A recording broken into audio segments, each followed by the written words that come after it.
Let's fast forward to tomorrow. Finally, the draft is here, JT. The Giants have that number 11 pick. What would you like to see them do there?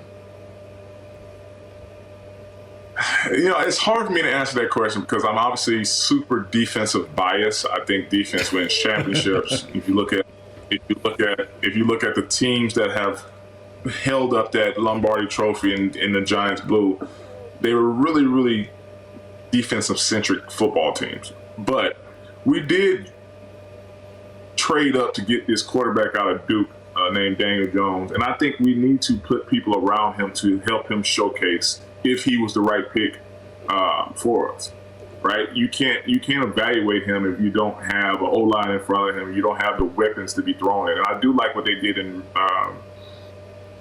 free agency, bringing in some weapons with Ross and Galladay.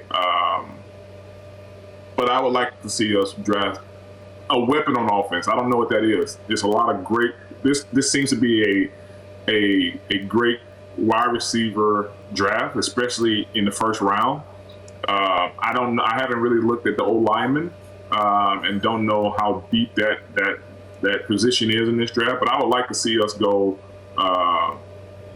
If I had to pick one, I would like to be a wide receiver. Either of the two from Alabama or Chase from LSU, I think would fit well in what we're trying to accomplish as far as being able to put up points in the NFC next year.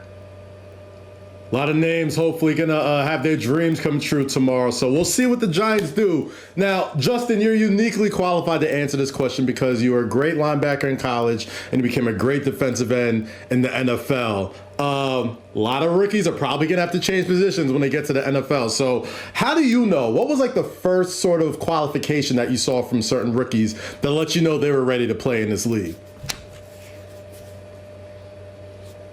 I think everyone that's going to get drafted is going to have football capabilities, right?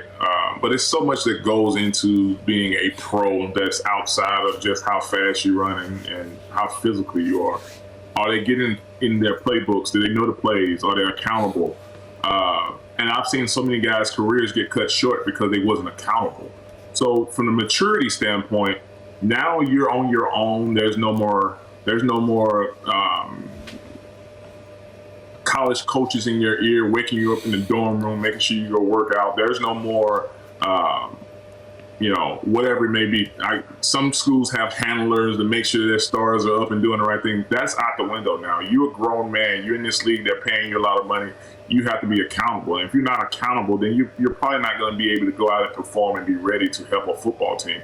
So for me, once I became the older statesman, that's what I looked for. I didn't.